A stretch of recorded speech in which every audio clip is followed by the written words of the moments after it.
क्या हाल मेरे प्यारे भाई, कैसे हैं आप लोग? जैसा कि आप सबको पता है, हम परसेंटेज की पहले 15 क्लासेस ले चुके हैं और आज हम परसेंटेज की 16वीं क्लास लेने वाले हैं। जिसने हमारी पुरानी परसेंटेज की 15 क्लासेस नहीं देखी हैं, वो डिस्क्रिप्शन बॉक्स में दिए गए लिंक से जाकर वो पहले 15 क्लासेस देख सकता है, ठीक है?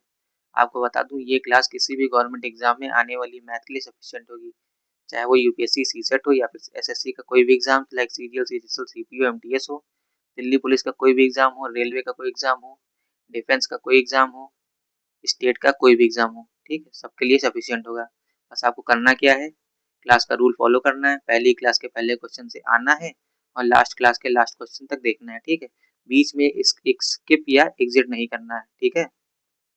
और प्रीवियस ईयर क्वेश्चन की प्रैक्टिस कर लेना है, फिर ऐसा कोई भी क्वेश्चन नहीं होगा जो आपसे बनेगा नहीं। चलिए समय ना बर्बाद करते हुए पहले क्वेश्चन से डील करते हैं। आज का क्वेश्चन नंबर 1 है 119 नंबर का। क्वेश्चन कह रहा है, एक शहर की आबादी पहले 30% बढ़ी, ठीक है। मैंने आपको percentage to fraction value class number 2 में पढ़ा दी है। जिसने हमारी क्लास नंबर 2 नहीं देखी है, वो डिस्क्रिप्शन बॉक्स में दिए गए लिंक से जाकर क्लास नंबर 2 देख सकता है, ठीक है। उसमें मैंने बहुत अच्छे से परसेंटेज टू फ्रैक्शन वैल्यू समझा रखी है।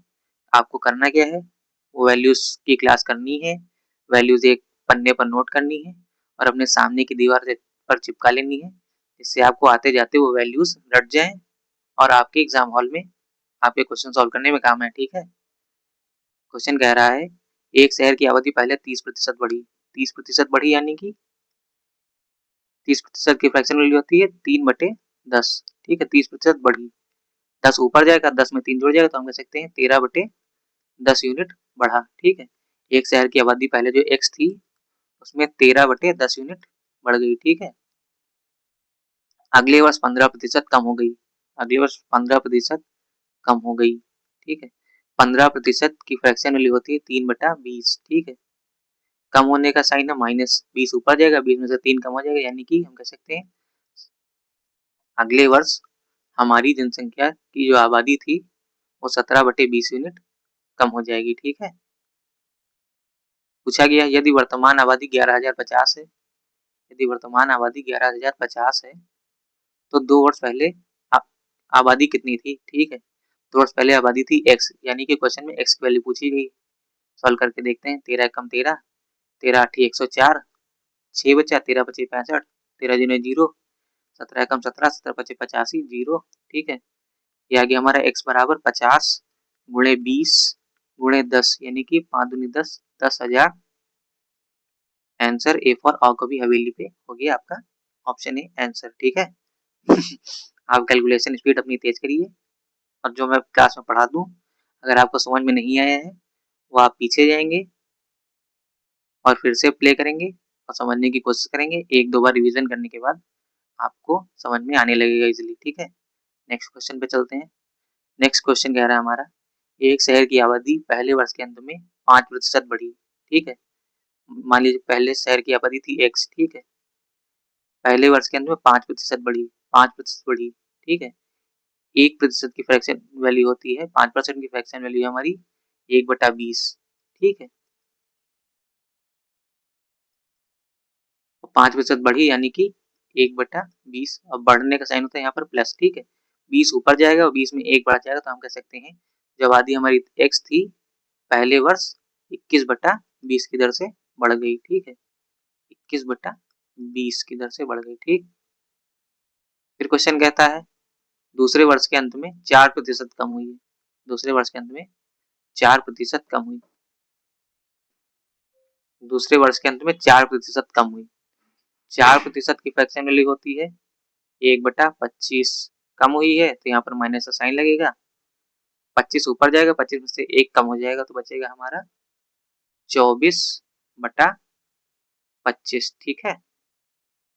कह सकते हैं जो आबादी थी हमारी वो 24/25 यूनिट कम हो गई, ठीक है। फिर कहता है, यदि दूसरे वर्ष के अंत में जनसंख्या 55,12,248 है, यानी कि दूसरे वर्ष में जनसंख्या 55,12,248 है, ठीक है। तो पहले वर्ष की शुरुआत में जनसंख्या क्या थी, ठीक है। काट के देखते हैं, यानी कि पहले वर्ष की शुरुआत में जो जनसंख्या थी वो थी x, क्वेश्चन में x की वैल्यू पूछी गई। काट के देख लो, 3 सते 21, 3 एक कम 3, 2 हुआ, 2 इधर है, ये हो गया 25, तीन आठी 24, एक बचा, एक इधर आया तो एक हो गया 11, 3 तो 1 का 9, 2 इधर आया तो हो गया 22, 3 7 21, एक इधर है 3 चौक 12, ये 16 3 48। ठीक है, अब 7 से फिर से काटते हैं, 7 एकम 7, 7 दूनी 14, 4 इधर है, 7 छंग 42। ठीक है, एक बचा, फिर 7 दूनी 14, 3 बचा, 7 चौक 28, 6 और 1 61 हो गया, 7 अठी 56,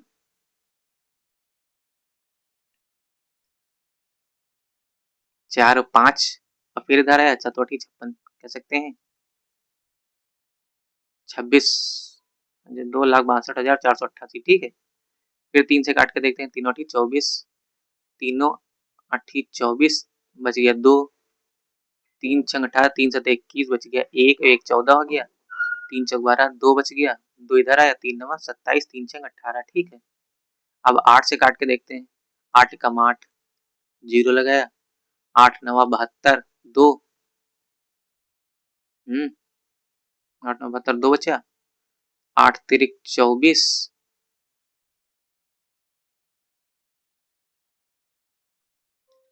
ये हो जाएगा हमारा 8 सत्ते 56। ये आ गया हमारा x बराबर 10,937 गुणे 20 गुणे 25। ठीक है, 25 को हम 100/4 लिख सकते हैं। ठीक है, 100/4, 4 एकम 4, 4 पंचे 20। ठीक है, 5 को हम 10/2 लिख सकते हैं, या फिर 5 से डायरेक्टली गुणा करके देख सकते हैं। 5 सत्ते 35 का 5, 2 जीरो। ठीक है, हम यूनिट डिजिट से मिलाकर देखेंगे, लास्ट के 3 अंक 500। ठीक है, लास्ट के 3 अंक 500 सिर्फ ऑप्शन सी फॉर कटप्पा में है, तो हमारा यही आंसर हो जाएगा। ठीक है, option C for Kattappa answer. ठीक समझ में आ गया ना बच्चों? तो हम कह सकते हैं एक शहर की आबादी जो पहले 54,68,500 थी, उसमें 5% की वृद्धि की गई और 4% की कमी हुई, तो दूसरे वर्ष जनसंख्या 55,12,248 थी। ठीक है, ये हमारा है option C for Kattappa answer. Okay, next question देखते हैं। नेक्स्ट क्वेश्चन कह रहा है हमारा, 1/1/22 को ए का वेतन 1,52,400 प्रति माह था। ठीक है, 1,52,400 प्रति माह था। ठीक है, मार्च में इसमें 8% की वृद्धि हुई। ठीक है, 4% की फ्रैक्शन वैल्यू मैंने आपको बताया 1/25 होती है, तो 8% की फ्रैक्शन वैल्यू उसका डबल हो जाएगा। ठीक है, 8% की फ्रैक्शन वैल्यू 2/25 हो जाएगी। ठीक है, वृद्धि हुई है तो 25 ऊपर जाएगा, 2 में जुड़ जाएगा तो हो जाएगा हमारा 27/25। ठीक है, तो हम कह सकते हैं वेतन में 27/25 की दर से बढ़ोतरी हुई है। ठीक है, यानी कि वृद्धि हुई है। फिर अगस्त में 5% की कमी हुई, 5% की कमी यानी कि 1/20 की कमी, 20 ऊपर जाएगा और 20 में से 1 चला जाएगा तो हो जाएगा हमारा 19/20। ठीक है, और नवंबर में 10% की वृद्धि हुई, 10% की फ्रैक्शन वैल्यू होती है हमारी 1/10। ठीक है, वृद्धि हुई है तो यहाँ पर साइन होगा प्लस का, 10 ऊपर जाएगा, 10 1 में जुड़ जाएगा तो हम कह सकते हैं 11/10 की दर से वृद्धि हो जाएगी। ठीक है, यहाँ पर हो गया हमारा 11/10। ठीक है, तीसरे बदलाव के बाद उसका वेतन रुपए में क्या होगा, निकटतम पूर्णांक तक हल करना है। ठीक है, अब देखो भाई, इसका निकटतम पूर्णांक देखते हैं हल करके। ये जीरो से ये 2 जीरो कट गए। ठीक है, 25 को 100/4 लिख सकते हैं, लिख लो 100/4, 4 ऊपर जाएगा तो 1,52,000, अच्छा ये 2 जीरो कट गए। ठीक, 1524 गुणे 27 गुणे 4 गुणे 19 गुणे 11/2, 2 एकम 2, 2 दूनी 4। ठीक है, हाँ हमारा हुआ। यूनिट डिजिट कॉन्सेप्ट से मिलाकर देखते हैं। ठीक है, 1 9 9 दूनी 18, 8 7 56 का 6, 6 चौक 24 लास्ट। अच्छा, यूनिट डिजिट कॉन्सेप्ट नहीं करके देखते हैं। 1524 का 2 से गुणा हुआ तो 3048 हो गया। 3048, 3048 का 27 गुणे 19 गुणे 11/100, ठीक है। ये 19 को 20 लिख सकते हैं, है ना, 20 से कम 20 अप्रोक्सीमेशन से, 20 पंचे 100, ठीक। 3040, 3048 को 3050 लिख सकते हैं, लिख के देखते हैं। 5 एकम 5, 5 एका 30, 5 एकम 5, 5 जीरो जीरो 610, ठीक है। ये 27 को 30 लिख सकते हैं, ये 27 को 25 कर देते हैं, 27 को 25 कर दिया, ठीक है। 25 को 100/4 लिखते हैं, ठीक है, 100/4, तो हो गया हमारा 61, 100 गुणे 100 यानी कि 610 गुणे 100, ये हो गया हमारा 61,000 गुणे 11/4, ठीक है। काट के देखते हैं, ये 12 लिख लेते हैं, 4 एकम 4, 4 तिया 12, 3 से गुणा करके देखते हैं, 3 जीरो 0, 3 जीरो 0, 3 जीरो 0, 3 एकम 3, 3 छंग 18, ठीक है। हमने क्वेश्चन अप्रोक्सीमेशन से सॉल्व किया तो आंसर भी हमारा अप्रोक्स आएगा, ठीक है। देखते हैं कौन सा ऑप्शन हमारा अप्रोक्सीमेट से 1,81,000 आ रहा है, ठीक है। तो 1,81,000 हमारा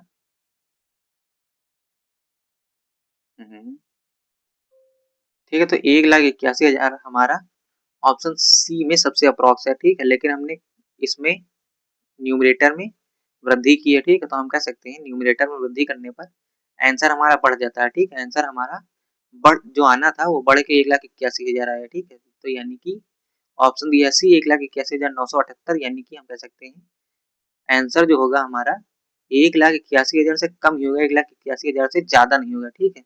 1,81,000 से ज्यादा ऑप्शन सी है, तो ये आंसर नहीं होगा, ठीक है। अब हम कह सकते हैं 1,81,000 से थोड़ा सा कम, ठीक है, थोड़ा सा कम 3 वैल्यू आ रही है, 1,71,998, 1,71,998, 1,71,988, ठीक है। तो 1,71,988 बिल्कुल नहीं, ठीक है। अब हमारा बचा है सिर्फ दो ही, ठीक है, 1,71,998, ये इधर भी 998, तो मोस्ट प्रोबेबल हमारा 1,71,998.64 आंसर है, ठीक है। तो ये होगा हमारा ऑप्शन ए फॉर ऑ कभी हवेली पे आंसर, ठीक है। आपको अगर इतनी कैलकुलेशन करनी है तो कैलकुलेशन करके देख लीजिएगा, वरना एग्जाम हॉल में अप्रोक्सीमेशन ही लगाइएगा, ये आपके लिए बेस्ट अप्रोच होने वाली है, ठीक है। नेक्स्ट कॉन्सेप्ट देखते हैं। नेक्स्ट कॉन्सेप्ट कह रहा है हमारा, कोई निर्माता एक वस्तु को 11% के लाभ पर थोक व्यापारी को बेचता है, ठीक है। कोई वस्तु है जिसका मूल्य x, उस पर 11% का लाभ लेकर उस वस्तु को बेच दिया जाता है, ठीक है। यानी कि 11% का लाभ हम कह सकते हैं, वस्तु पहले 100 की थी, उस पर 11% का लाभ लेकर उसको 111 का बेच दिया गया, ठीक है। थोक व्यापारी उस वस्तु को 15% के लाभ पर खुदरा विक्रेता को बेचता है, ठीक है। 15% का लाभ, मैंने 15% का लाभ बताया है। 15% की फ्रैक्शन वैल्यू होती है 3/20, ठीक है, 3 ऊपर जाएगा, 20 में जोड़ जाएगा तो हमारा 23/20 हो जाएगा, ठीक है। लाभ पर खुदरा विक्रेता को बेचता है, खुदरा विक्रेता उस पर 19% का लाभ अर्जित करता है, यानी कि वस्तु 100 की थी, उस पर 19% का लाभ अर्जित करके 119 की बेचता है, ठीक है। अब इतना सब उस पर लाभ अर्जित करने के बाद वस्तु ग्राहक को 17,045 में बेची जाती है, 17,045 में बेची जाती है, ठीक है। निर्माता के लिए उस वस्तु का लागत मूल्य क्या होगा, ठीक। निर्माता के लिए वस्तु का लागत मूल्य है एक्स, ठीक है। एक्स की वैल्यू फाइंड करनी है क्वेश्चन में, ठीक है, करके देखते हैं। हम देखिए इतना सारा